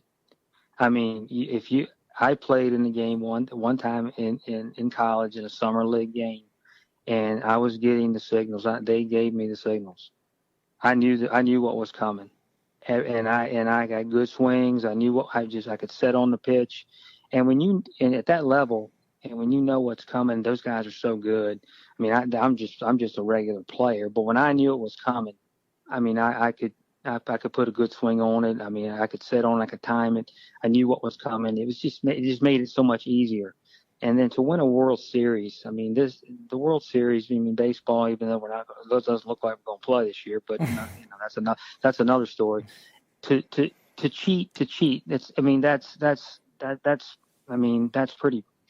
I don't know, the ethics, the morals. That's pretty bad. I mean, that's a bad scene. That's a bad optic for Major League Baseball. And then I think they did what they could do, but I think taking the championship away would have been. I don't think it would have been appropriate. It wouldn't have upset me. I think a lot of people would have agreed. with that. I think that would be the only other thing that I think that they could levy that would have been a difference maker. Do you think that kind of thing could happen in college baseball, or maybe is happening already? Have you seen it maybe with those types of schools? And also, if you were a manager in that situation where you thought your opponent was doing it to you, how would you adjust your game plan? Well, the one thing about college, I mean, the way that we would steal signs is that you would steal them like you would, the catcher probably giving them away. That maybe they're doing something. Maybe the pitcher's tipping his pitches. There's something maybe when, you're on second base, you can see inside the glove, the grip of the ball. I mean, those are things that you can certainly do. You can coach to try to, to lessen the chances of someone picking up the signs, the way the catcher sets up, the way he gives the signs, the way he moves, the way he sets up in. If he sets up too early, those types of things can give it away. I would be shocked if a college baseball team had the facilities and the video equipment to be able to do that. We would switch, you switch the signals up, you have, your catcher has, a system, whether you're going to go first sign, second sign, you're going to go, you subtract -5, -4, you could do -5 on the third sign. There's some add and subtractings when you get out there, you get a guy who's not a math major or something, he might, we get crossed up out there, but you can do those types of things. I mean, signals as far, as far as giving signs from third base, you can switch the indicator. You can do. I've questioned sometimes that they got our signs. They would pitch out when we were running, and I might question maybe, and then we come in and we try to make an adjustment. But for the most part, I haven't experienced a lot of that. But I do know that you do look for things to try to pick up, signals and tip the things that could tip you off. And then you got to be real discreet about, translating it or moving it through, so someone knows what's coming. But I think we do it, the old-fashioned way, if we're going to do it at all. And then, just kind of, I just think that's baseball. Mm-hmm. But the way the Astros and the way, that's just, they're just too good for that. We are talking to Writers University Bronx head baseball coach Barry Davis. You can check out his website by going to barrydavis.co. Again, it's Barry, BARRYDAVIS.co. Barry, I want to know your opinion right now with the major leagues. They're right now trying to implement the electric umpire, and a lot of coaches, a lot of managers think this is stealing the integrity of the game. What is your thoughts of the major leagues bringing electric umpires into the game? Well, I don't like it. I'm a purist. I'm a traditionalist. I grew up, the umpires is part of the game. I think that the issue today is we have the technology to get it right. I mean, you see it in football with the replay. I mean, it drags the game. Baseball gets drug, the game gets drug out enough as it is. I don't know if that would speed it up or slow it, down, but I think it takes the human element out of it. I mean, you got humans playing it, and you got, people playing it, I don't think baseball players would be in favor of that. And I'm not sure that, if a union has a vote on that, I would be curious to see what they would vote. If they do have a choice on that, but I wouldn't like it. I don't like some of the rules they're talking about, putting runners on first and second for extra inning games and those types of things. I mean, those are. I mean, I to me, an extra inning game, even if you're a fan of baseball, the extra inning game has a lot of factors. You got a pitcher sometimes up to bat. You got a position player sometimes pitching. I think the rosters could be expanded. I think that would help, maybe add a couple more roster spots, 25, maybe up to 27, have an extra pitcher or two, extra hitter or two coming off the bench. But, the electric umpire, I would not be in favor of. Talk about the College World Series regional format. We've seen it with baseball and softball in particular, where it's not like other college sports where they play at neutral sites a lot of the time in different neutral sites. The first seed in each region gets it all the time. They'll get the home field throughout somewhere near their school.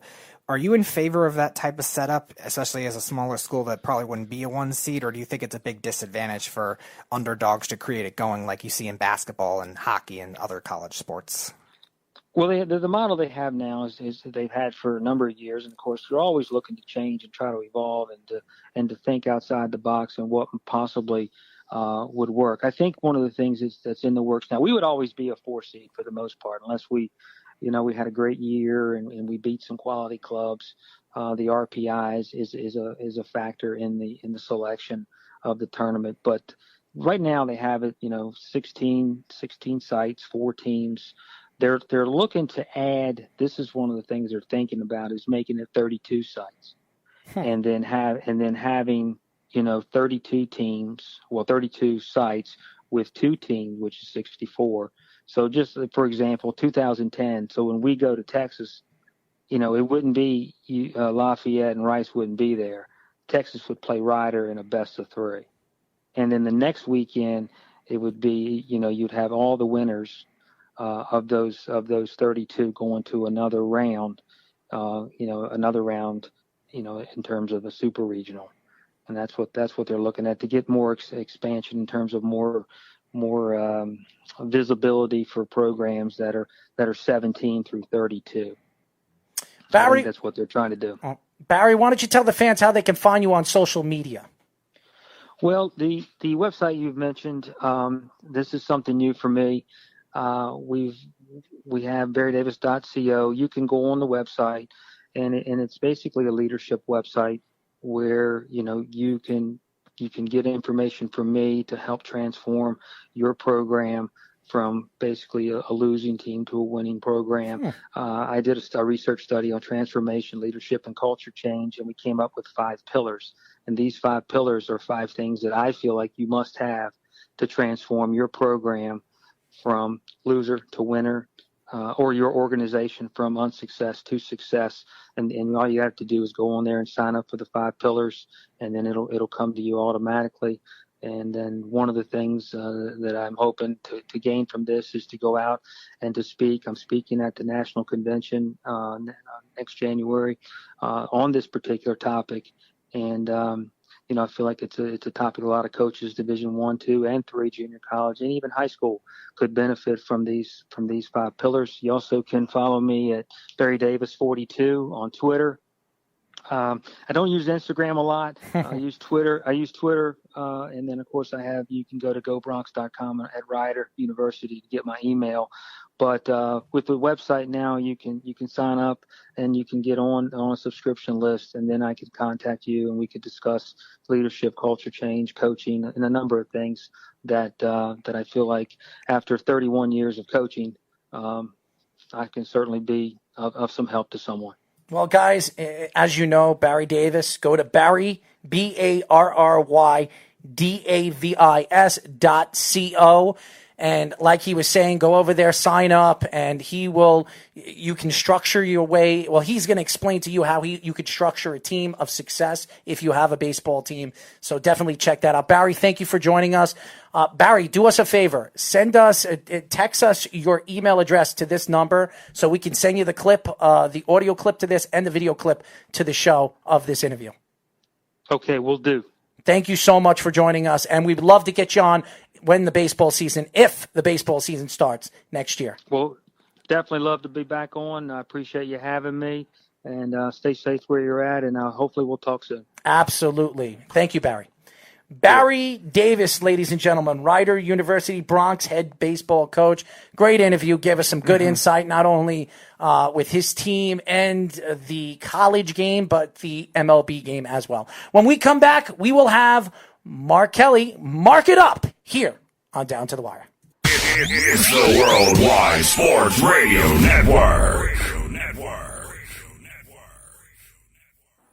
You're listening to Down to the Wire on the Worldwide Sports Radio Network.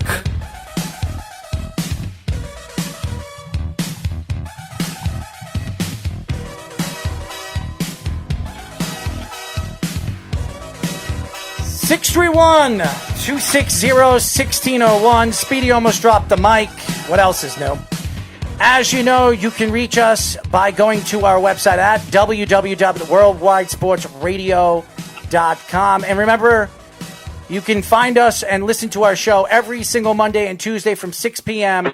to 8 p.m. New York Eastern Time. I'd like to thank New York Yankees Double-A starting pitcher Garrett Whitlock for joining us a little bit earlier. And now, and also we just got off the phone with Rider University Bronx head baseball coach Barry Davis, who really gave us some good insight on the college game and the major league game.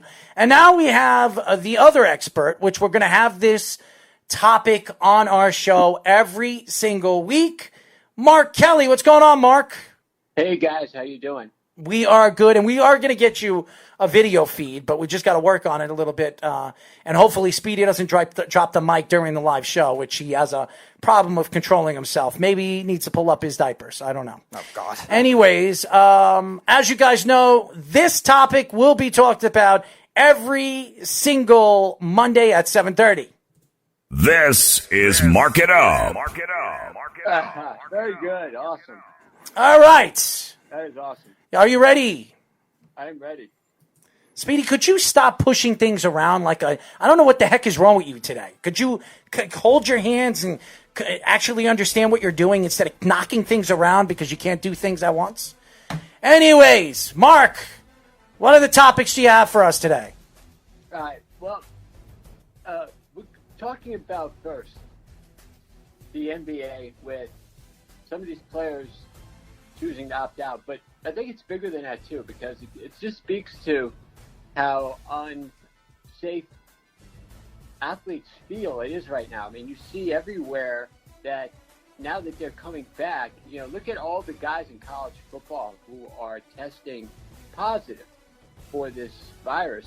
Now, I mean, they're all asymptomatic, but as we know, just because the players are asymptomatic, if they give it to a coach or something like that, it could have an effect on like a whole area of the campus that, it's all okay until somebody really gets sick. With players, you don't expect to get sick, like to where they're almost deathly ill, but some of these coaches and some of these other older people more susceptible, that's really what some of these teams have to look out for. Like the Phillies, they had 5 guys test positive, and then they shut down the whole minor league camp, and then they're not doing baseball. I'm just convinced baseball, even if they could agree, which they can't, I don't know if they could really work out a system that's going to work, because if a guy gets sick, then you have to quarantine him, and then you got to quarantine almost like the whole team. So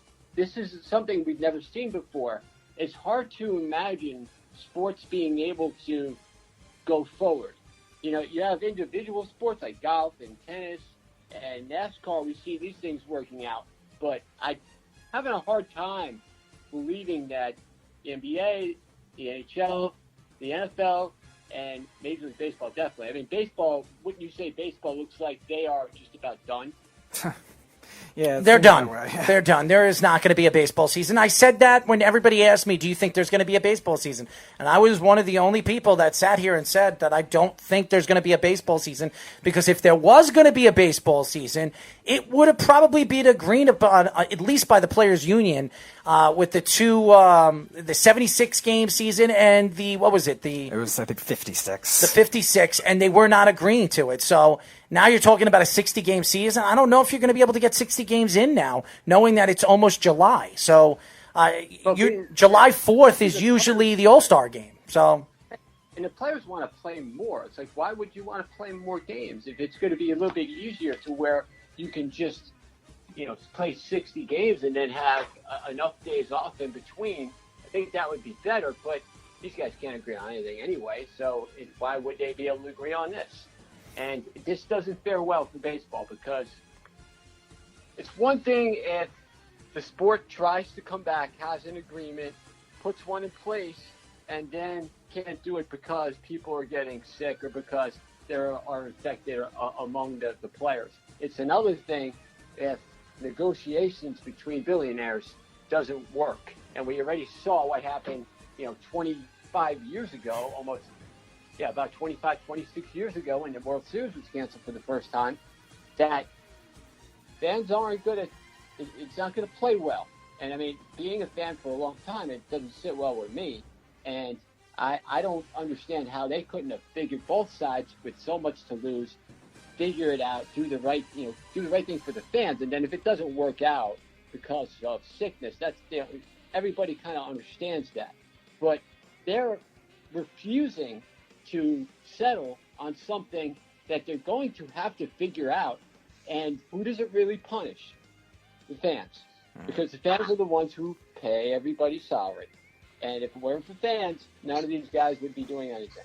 So I think that in general, owners, players, everybody kind of forgets that when they're negotiating. You know, it's an interesting argument where you see the major leagues and where the MLB is going fully. The problem right now, and my argument isn't that the MLB isn't doing the right thing. I think they're doing the complete wrong thing. And Rob Manfred, since he's taken over, has done everything wrong. Not only with the Houston Astros, the Boston Red Sox, and even the New York Yankees. If the Yankees are guilty for whatever everybody's trying to say, of being cheating or being caught cheating with iPads in the bullpens, they should be suspended. Something should be done, or they should lose a draft pick.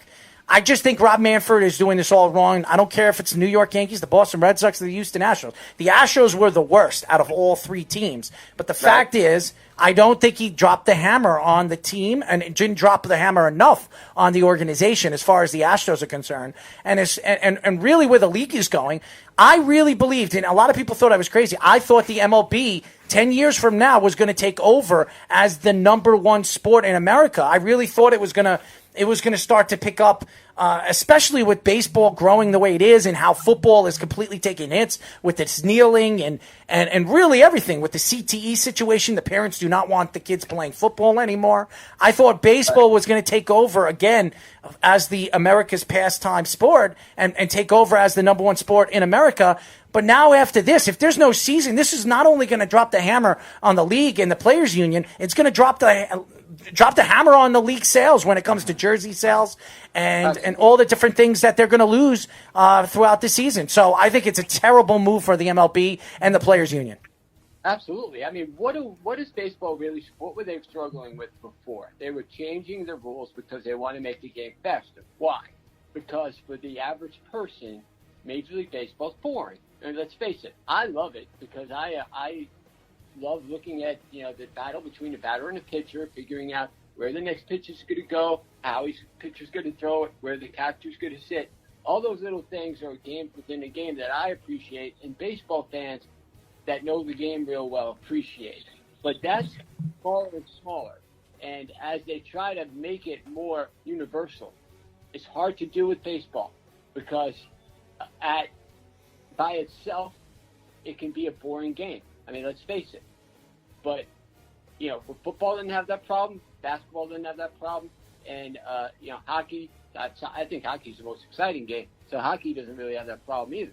So, but baseball, they have to do more as far as teaching and understanding so people can get interested in the game. And fans just aren't going to come back because it can be a dead sport at some point if they don't really watch themselves. And I don't understand how a sport that's had 17 straight seasons of record highs would do this after they saw what happened 25 years ago. You have to learn from the past. And this is a really bad spot when so many people are suffering. So many people are out of work. So many people can't afford to pay their bills. And these guys are arguing over prorated salaries that, the minimum is like $450,000. So come on. It doesn't resonate well with America. What's your other topic? All right. So Jamal Adams. You see him on a video saying that he wants to be, he's trying to join the Cowboys. He has absolutely no control over that. But I feel the Jets always are in a bad spot because they are the thing to prove. Okay, the players that come and play for the Jets, they're almost like victims because the Jets themselves as an organization have absolutely nothing to stand on to say, hey, look at what we can give you, because all they've done has been, at best, mediocre. And it just seems like whatever they do is the wrong move. So I like Joe Douglas. I thought that he's made good moves so far in the offseason. I thought, like, the draft was good. I do trust him a lot more than I did the other general managers that have come before him. I mean, McCagnon had his ups and downs, and the guy before him was just a total disaster that they got from the Seahawks. John Isaac. So, yeah, I think that, they made a good pick with Adams. This was a guy that they looked at like a Ronnie Lott type of a person. But if he's going to want $20 million at least, to not just be, $15 million right now is the high mark for his position. And it's not like he's an outside linebacker. It's not like he's a guy that, these game breaker types like a Derek Thomas or Lawrence Taylor or Ray Lewis, that type of player.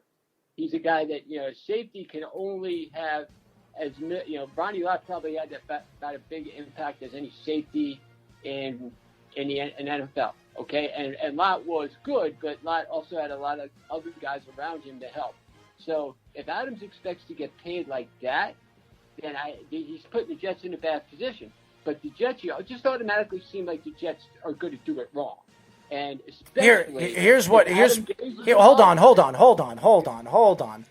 I let you speak enough about this Jamal Adams crap, and I'm not going to sit here and listen to this anymore, because if you're going to tell me the Jets absolutely have to trade this guy. He does not want to be here. Do you want to blame the Jets because they don't want to pay him $20 million a year? No, come on, man. This is not the Jets' fault. It's receiver and corner money is what you're getting. This is not the Jets' fault that Jamal Adams wants to get paid. Meanwhile, he still has 3 years left.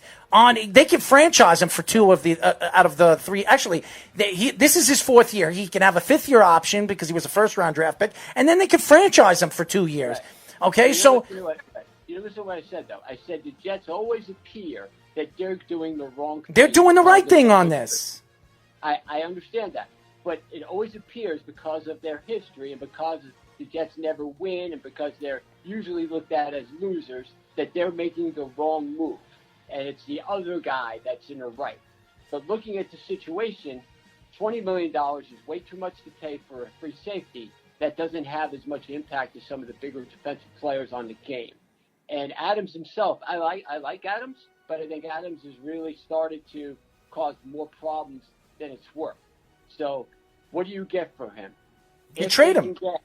If they can get a couple first-round picks, if they can get another impact player, then I would make the move and cut bait and start over. If he wants to go to the Cowboys, well, the Jets are going to have to get a guy like CeeDee Lamb and a first-round draft pick and maybe a fourth to get it done. And that's the only way the Jets are going to trade Jamal Adams to the Cowboys. No. They're not going to just give him away.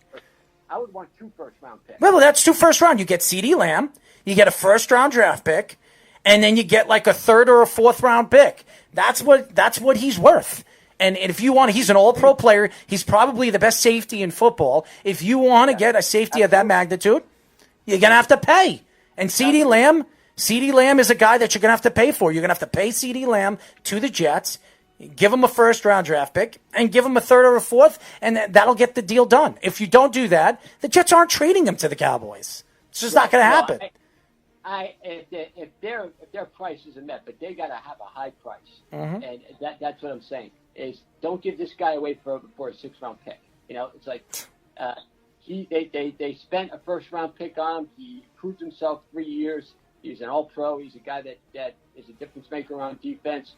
So if they're going to trade him away, then do something where they can set themselves up for the next couple of years. Because you know what?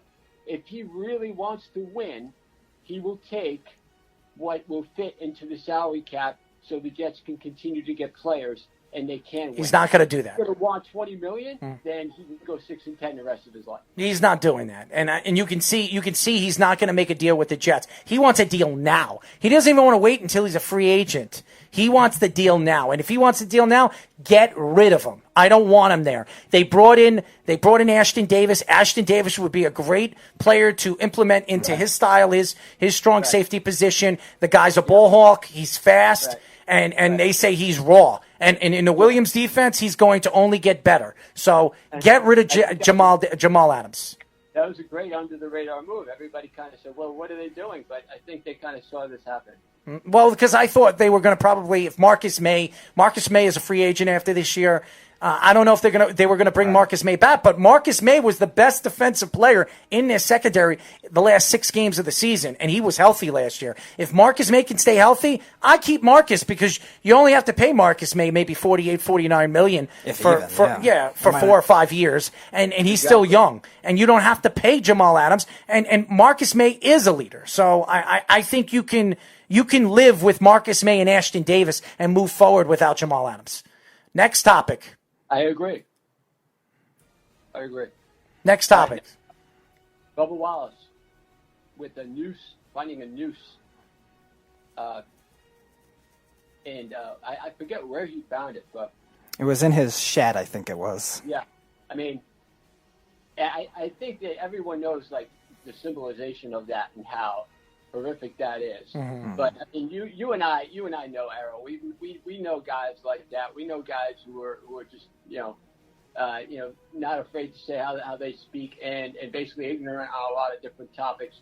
But this is something that you could see how, even if some of this movement is overblown and even if it might be overreaching, okay, something like this happens.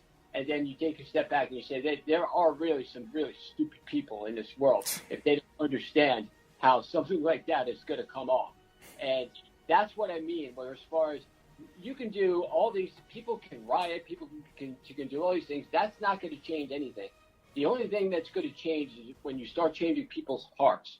And the way to change people's hearts is you need to educate them on what's going on. The thing that creates racism in my mind is fear and ignorance. And that's the way you go about attacking it. And something like this is an example, much better example to show and say, look at what this kind of does. Look at what this represents. This cannot be anywhere amongst a society today. So if I was another NASCAR driver, I would be one of the guys out looking for whoever did this. Mm-hmm. But this is just a bad thing. They get a bad, NASCAR already comes off as this, Southern, Hicks, racist type of thing.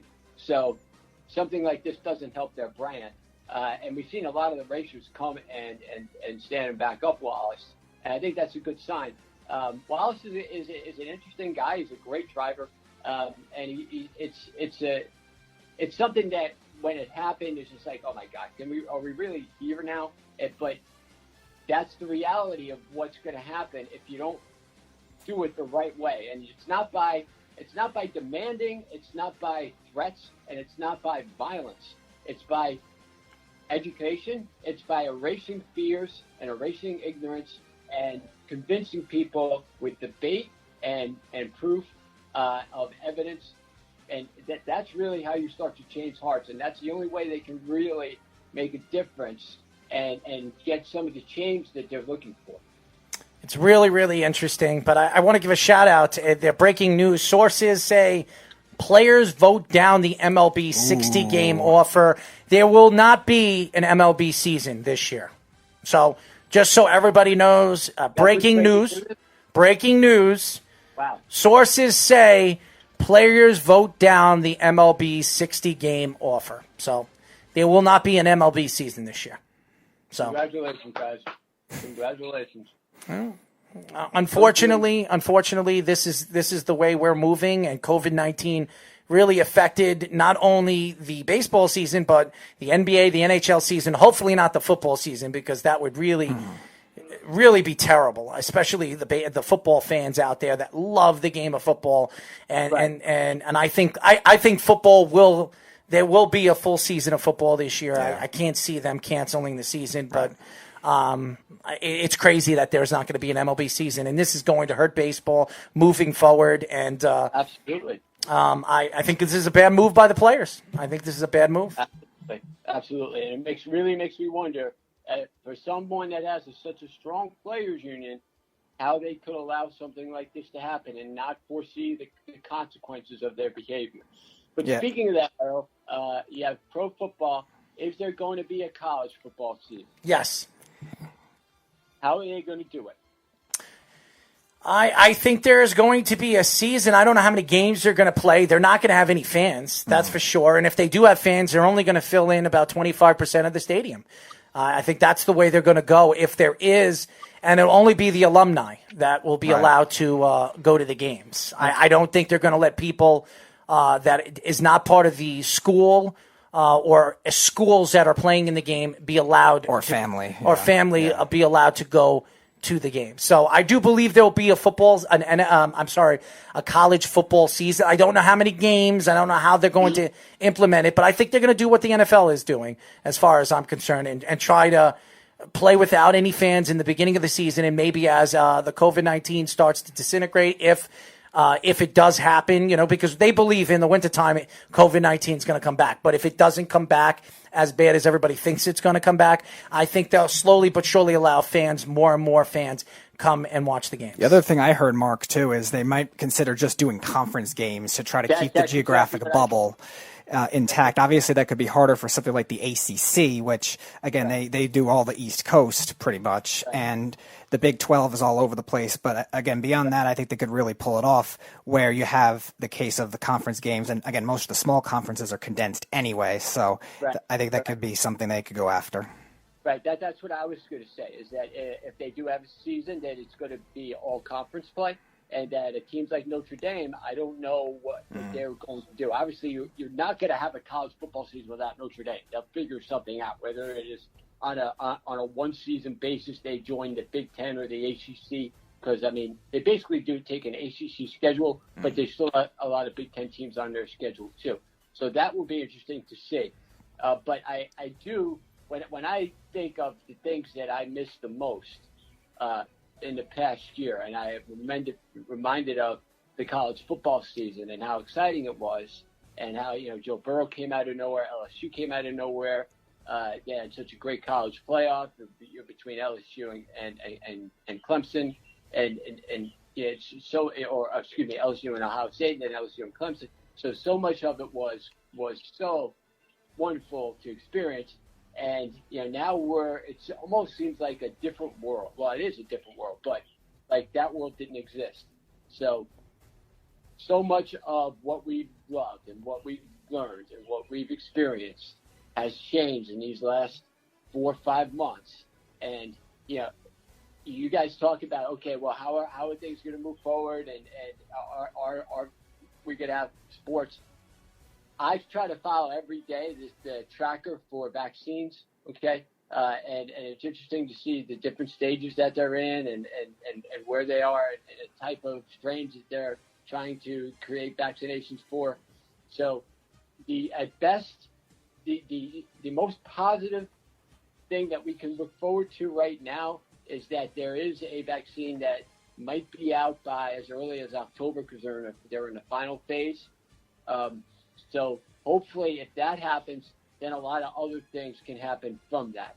Well, if there's a vaccine, there will be a season of fans. If there's a vaccine, if there isn't a vaccine, I don't think you're going to see as many fans in the audience. You'd see maybe 25%. That's what I'm hearing. So yeah, and I think that's really the thing that most people really need to focus on is obviously you have.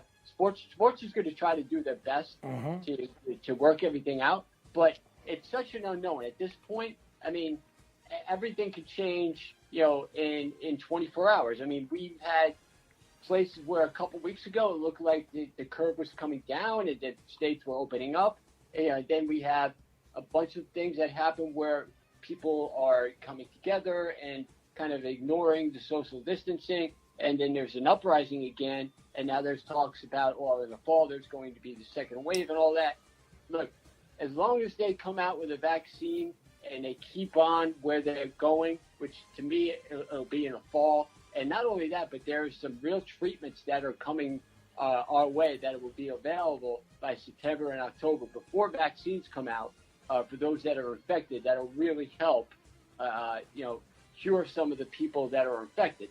So there's a lot of positive things that are happening, but right now, when you look at and you consider, okay, how are we going to work when somebody gets sick and then we're trying to have a season? That's really hard to imagine. So I love sports. I can't wait till it comes back. I miss it dearly. But it's really hard to imagine how this stuff is going to happen with all of the things, all the protocols, all of the, no fans, there's, if somebody gets sick, we're going to have to quarantine. So there's so much different of an unknown. This is like the most weirdest thing that I've ever experienced. And I cannot wait for this thing to finally be over. Now, Mark, I've always said that college sports are going to probably take longer to come back than pro sports just because they're larger rosters. There's more variety of spots you can go to, depending on what type of scheduling they do. Do you think that's the case? Well, yeah, obviously these guys aren't professionals either. I mean, your argument, my argument, I think they should be paid, but they're not. And I think when we're dealing with the different amount of conferences and the different levels, and how are we going to send guys across the country if they're, if you're in Alabama or if you're Georgia or if you're South Carolina, you got to stay in your area now because not only because you want to be around your family, but because that, any type of travel, you're putting yourself in an area where you don't know, you're not familiar with, and you're susceptible to catching this virus. So there's so much of an unknown that's created for college sports. If it's not a livelihood, you're not getting paid, this isn't something that you're depending on, paying your bills for, then there's less amount of importance, I think, that needs to be put on it. As much as I love college football, I think that it needs to understand, fans need to understand this isn't life or death. So if we have to miss a college football season, so be it, as long as these kids and these coaches are protected, their families are protected, and nobody else is going to get sick. As you guys know, that is Mark Kelly. This segment is called Mark It Up. Mark, thank you for joining us, my friend. Always a pleasure, guys. I appreciate you guys having me on. Every single Monday. Can't wait to talk again next Monday, guys. And we'll have you on a video feed. We're going to work on it this week, so looking forward to getting you on. All right. Hey, Speedy, don't drop the microphone anymore, right, bud?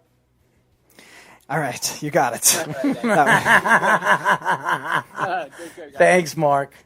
Mark Kelly, ladies and gentlemen, great insight of everything that he said. The whole Bubba Wallace thing is ridiculous. Mm-hmm. That's a ridiculous story. Mm-hmm. No doubt about that. And if you wanted to expand the sport as a whole in terms of growing your fanmanship, because he's right, it's a southern sport. There's a couple spots here, the Poconos where I grew up when I was little.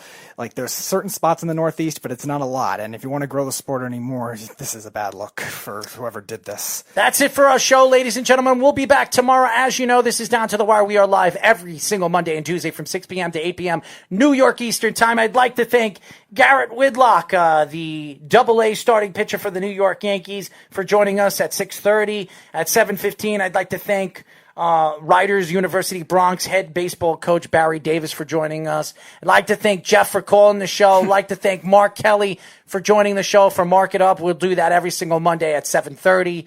As you guys know, we'll be back tomorrow doing the same thing we did today with all new guests. As you guys know, this is Errol Marks and Speedy PD saying good night, and we'll talk to you then. Good night, everybody.